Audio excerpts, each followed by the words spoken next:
Hi hello എല്ലാവർക്കും സുഖമെന്ന് വിചാരിക്കുന്നു. ഞാൻ സൺഡേ ഈവനിങ് എങ്ങടെയെങ്കിലും ഒന്ന് പുറത്ത് പോകാറുണ്ട്, ഒരു ചെറിയൊരു മൈൻഡൊക്കെ ഒന്ന് ഫ്രഷ് ആവാൻ വേണ്ടിയിട്ട്. അപ്പോൾ ഇന്ന് പോകുന്ന സ്ഥലം നമ്മളിങ്ങനെ പോയിക്കൊണ്ടിരിക്കുമ്പോൾ മനസ്സിലാവും. ഇതിപ്പോൾ അമല സെൻറ്ററാണ് കേട്ടോ. അമല കഴിഞ്ഞു അങ്ങനെ കയറിക്കൊണ്ടിരിക്കുകയാണ് നമ്മൾ. ഞാനും ഹസ്ബൻഡും മോളും മാത്രമേ ഉള്ളൂ കേട്ടോ. അങ്ങനെ ശോഭയുടെ അവിടെയൊക്കെ എത്തിയപ്പോൾ ഭയങ്കര ബ്ലോക്ക് കേട്ടോ. ബ്ലോക്ക് തീർന്നിട്ടില്ല കേട്ടോ. അപ്പോൾ ഈ ബസ് ഉണ്ടല്ലോ, ഈ ഒരു ബ്ലൂ കളറിൽ ബസ് ആ ബസ് ഓവർടേക്ക് ചെയ്ത് നെക്സ്റ്റ് വരിയിൽ കൂടെയൊക്കെ വരുന്നത്. അപ്പോൾ അവിടെ ഭയങ്കര ക്ലാഷ് ആയിരുന്നു, ഇടി ബഹളം, വീഡിയോ എടുക്കൽ, എന്തിനാ അതിൽ കൂടെ കയറി ഇതിൽ കൂടെ കയറി എന്നൊക്കെ ചോദിച്ചിട്ടുള്ള ഭയങ്കര ചോദ്യം ചെയ്യില്ല. നമ്മളെ അങ്ങനെ അങ്ങോട്ട് ഇട്ടിട്ട് ബ്ലോക്കാക്കി. എന്നിട്ട് അവർ സാമർത്ഥ്യത്തിൽ നമ്മളെയൊക്കെ മുന്നേ ആ വഴി കൂടെ കയറിപ്പോയിട്ടാ. അതിനുശേഷം ഒരു രക്ഷയില്ല, ശോഭ എത്തുന്നവരൊക്കെ ഭയങ്കര ബ്ലോക്കായിരുന്നു. അങ്ങനെ നമ്മൾ തപ്പിപ്പിടിച്ച് എത്തിയ സ്ഥലം കണ്ടു. ഈ സ്ഥലം കണ്ട് എല്ലാവർക്കും തിരിച്ചറിയുമെന്ന് വിചാരിക്കുന്നു. ഈ ഉപ്പിലിട്ട സാധനം കാണുമ്പോൾ വായിൽ വെള്ളം വരുന്നുണ്ടായിരിക്കും. അങ്ങനെ നമ്മൾ സൂ കാണാനാണ് കേട്ടോ പോയത്. തൃശ്ശൂരത്തെ സൂ കാണാനാണ് പോയത്. ചുമ്മാ മോളൊട്ടിക്ക് സൂ കാണണമെന്ന് പറഞ്ഞ കാരണം മാത്രം പോയത് അങ്ങോട്ട്.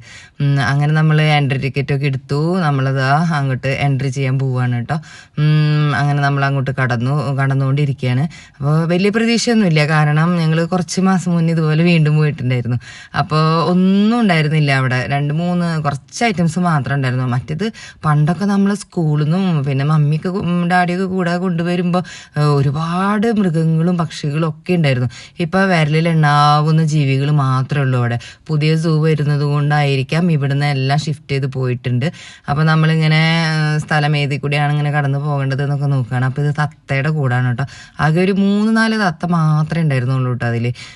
അവിടെ നിന്ന് നമ്മളങ്ങനെ കയറി. പിന്നെ കുറച്ച് പക്ഷികൾ ചെറുതായിട്ട് ഇങ്ങനെ കണ്ടു തുടങ്ങി. അങ്ങനെ കണ്ട് ഇങ്ങനെ നടക്കുന്നു എന്ന് മാത്രമേ, ചെറുതായിട്ടൊരു വീഡിയോ എടുക്കാമെന്ന് വിചാരിച്ചെടുത്തതാ. അതുപോലെ നമ്മുടെ ഇപ്പോഴത്തെ സൂവിൻ്റെ ഒരു അവസ്ഥ കാണിച്ചു തരാമെന്ന് വിചാരിച്ചു. പിന്നെ ആസ് യൂഷ്വൽ നമ്മുടെ മാൻകുട്ടികൾ ഇഷ്ടം പോലെ ഉണ്ട് അവിടെ. ഇഷ്ടം പോലെ എന്ന് വെച്ചാൽ പണ്ട് ആ ഒരു സ്ഥലം, ആ ഗ്രൗണ്ടൊക്കെ ഫുള്ളായിരുന്നു മാനുകൾ. ഇപ്പോൾ അതൊന്നും ഇല്ല, വിരലിൽ എണ്ണാവുന്നവർ മാത്രമേ ഉള്ളൂ കേട്ടോ. എന്നാലും അത് എൻജോയ് ചെയ്യാൻ വേണ്ടിയിട്ട് നിറയെ പേര് വന്നിട്ടൊക്കെ ഉണ്ട് കേട്ടോ, മക്കൾക്കൊക്കെ കാണിച്ചു കൊടുക്കാൻ വേണ്ടിയിട്ട്. ഒരുപാട് പേര് ഈ തമിഴ്നാട് അങ്ങനെയുള്ള സ്ഥലങ്ങളിൽ നിന്നാണ് വന്നുള്ളത്. ഇവിടെ എന്തൊക്കെയോ സംഭവങ്ങളുണ്ട് എന്ന് വിചാരിച്ചിട്ട്. ഇത് നമ്മുടെ മുള്ളമ്പന്നിയാണ് കേട്ടോ. 3 തന്നെ ഉണ്ടായിരുന്നുള്ളൂ, കൂടുതലൊന്നുമില്ല. അങ്ങനെ നമ്മൾ പെട്ടെന്ന് അവിടെ നിന്ന് നടന്നു, ഒന്നുമില്ല കാണാനായിട്ട്. അങ്ങനെ നമ്മൾ കയറി പോകുന്നത് അവിടെ എന്തോ മ്ലാവോ അങ്ങനെ എന്തോ പറഞ്ഞിട്ടുള്ള മാന് പോലത്തെ സംഭവം, അത് കുറച്ചധികം ഉണ്ട്. അതെന്താണെന്നറിയില്ല, വംശനാശം വന്നിട്ടില്ല അവിടെ തോന്നുന്നുണ്ട്.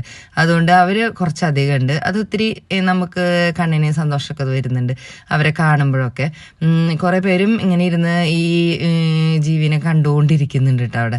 അങ്ങനെ നമ്മൾ നടന്ന് ശരിക്കും ഇവിടെ നമുക്ക് പൈസ മുതലായ ഒരു സംഭവത്തിലേക്കാണ് നെക്സ്റ്റ് നമ്മൾ കടന്നു പോകാൻ പോണത്. ഇത് കണ്ട നമ്മളിതാ എത്തിയ പറഞ്ഞ സ്ഥലം ഇത് മാത്രമാണ് ഇത്തിരി നമുക്ക് ഒരു വൈബ്, സൂവിൻ്റെ വൈബ് ഒന്ന് കാണാൻ പറ്റിയത്. ഇവർ വെള്ളത്തിൽ നിന്നൊക്കെ കയറി വന്നിട്ടുണ്ട് കേട്ടോ. ഇപ്പോൾ അങ്ങനെ ഒരാൾ അവിടെ നീന്തി കളിക്കുന്നുണ്ട്, ഒരാൾ ഇതാ അവിടെ പുല്ല് തിന്നുന്നുണ്ട്. ഇതാണ് നമുക്ക് ആ സൂവിൻ്റെ ഒരു വൈബ് പിടിച്ചു നിർത്താൻ പറ്റിയ ഒരു സംഭവം. ബാക്കി ഒന്നും എനിക്ക് എൻജോയ് ചെയ്യാൻ പറ്റിയിട്ടില്ല കേട്ടോ.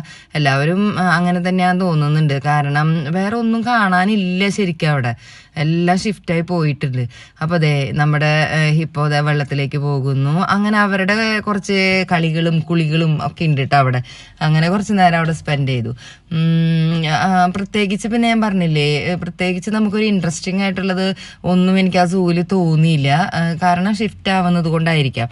അപ്പോൾ ഇവരെ തന്നെ നമ്മൾ കുറച്ചധികം നേരം കണ്ടുകൊണ്ടിരുന്നു. അപ്പോൾ ഇങ്ങനെ മൃഗങ്ങളൊക്കെ കാണാൻ ഇഷ്ടമുള്ളവർ കുറച്ചുള്ളൂ ഇവിടെ എൻജോയ് ചെയ്യാൻ വേണ്ടിയിട്ട്, അത് ഇവിടെ വന്ന് കാണാം. ഇനിയിപ്പോൾ ഇത് ഈ നെക്സ്റ്റ് മന്ത് അങ്ങോട്ട് പുത്തൂര് സുവോളജിക്കൽ പാർക്ക് ഇനോഗ്രേഷൻ ആകുന്നൊക്കെ പറയുന്നുണ്ട്. അപ്പോൾ ഇനി നമുക്ക് അവിടെ പോയിട്ട് നല്ല വീഡിയോസൊക്കെ എടുത്തിട്ട് ഞാൻ കാണിച്ചു തരുന്നുണ്ട് കേട്ടോ പോകുന്നുണ്ടെങ്കിൽ. അപ്പോൾ അങ്ങനെ ഹിപ്പോൻ്റെ കളിയൊക്കെ കണ്ടുകൊണ്ട് ഇങ്ങനെ ഇരിക്കുകയാണ്. അങ്ങനെ കുറേ ഫോട്ടോസ് എടുത്തു. മോളൂട്ടി എന്നെയും കൂടി വീഡിയോ എടുത്തുകൊണ്ടിരിക്കട്ടെ അവളുടെ ഫോണിൽ. അങ്ങനെ ഒരാൾ വെള്ളത്തിൽ ഇങ്ങനെ കളിച്ചുകൊണ്ടിരിക്കുന്നുണ്ട്, ഉറങ്ങാൻ തോന്നുന്നുണ്ട്. ഇടയ്ക്ക് ഒരു സൗണ്ടൊക്കെ ഉണ്ട്. ഞാൻ ഈ വോയിസ് റെക്കോർഡ് ചെയ്യുന്ന കാരണം ആ സൗണ്ട് ഇടുന്നില്ല. ഇവൻ ഇടയ്ക്ക് ഈ വെള്ളത്തിൽ നിന്ന് തലയും മൂക്കൊക്കെ പൊക്കിയിട്ട് വലിയൊരു സൗണ്ട് ഇടും. അത് കേൾക്കാൻ നല്ല രസമുണ്ടായിരുന്നു. ഞാൻ പക്ഷെ അത് ഇതിൽ മ്യൂട്ട് ചെയ്തു ഞാൻ. അങ്ങനെ ഇവൻ്റെ കുറച്ച് വെള്ളത്തിലുള്ള അഭ്യാസങ്ങളൊക്കെ കണ്ടു. അങ്ങനെ നമ്മൾ നടന്ന് നീങ്ങുമ്പോൾ ഈ ഒരു മരം നമ്മൾ ആ സൂല് എല്ലാവരും കണ്ടിട്ടുണ്ടായിരിക്കും.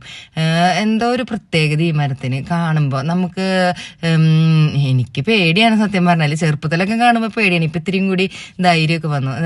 പണ്ടൊക്കെ നമ്മൾ സ്കൂളിൽ നിന്നൊക്കെ വരുമ്പോഴേ ആ മരം കണ്ടു കഴിഞ്ഞാൽ നമ്മുടെ ഫ്രണ്ട്സൊക്കെ പറയും അതിൽ പ്രേതമുണ്ട്, അങ്ങനെയാണ് ഇങ്ങനെയാണെന്ന് പറയാം. അത് ഇന്ന് എനിക്ക് ഓർമ്മയുണ്ട് കേട്ടോ ആ കഥയൊക്കെ. അപ്പോൾ ആ മരം കാണുമ്പോൾ പഴയ കാലങ്ങളൊക്കെ ഒന്ന് ഓർത്തു. ഇത് ഞാൻ പറഞ്ഞില്ലേ, മാനുകൾ കുറച്ചധികം ഉള്ള ഒരു സ്ഥലം. പിന്നെയുള്ളത് ഇതൊരു സിംഹമാണ് കേട്ടോ. അത് കറക്റ്റായിട്ട് ആ വീഡിയോയിൽ കിട്ടുന്നില്ല. ആള് ഭയങ്കര അവശ നിലയാണ്, കണ്ണ് തുറക്കാൻ പോലും പറ്റുന്നില്ല, അതുപോലത്തെ അവസ്ഥ. അതിൻ്റെ തൊട്ടപ്പുറത്ത് തന്നെ ഒരു കടുവയും കൂടി ഉണ്ടായിരുന്നു. 2 പേർക്കും വയ്യാതെ കിടക്കുക, കാരണം ഫുഡ് ഇട്ടിട്ട് വരെ ഫുഡ് എടുക്കുന്നില്ല. അങ്ങനെ ഇതേ സ്നേക്ക്, മുതല, അങ്ങനെ കുറച്ച് ഐറ്റംസ് ഒക്കെ കണ്ടു. സ്നേക്കിനെ കാണുമ്പോൾ ഒരു ചെറിയൊരു അറപ്പും പേടിയൊക്കെ ഉണ്ടായിരുന്നു. അങ്ങനെ ഞങ്ങൾ അന്നത്തെ ദിവസം എൻജോയ് ചെയ്തു. താങ്ക്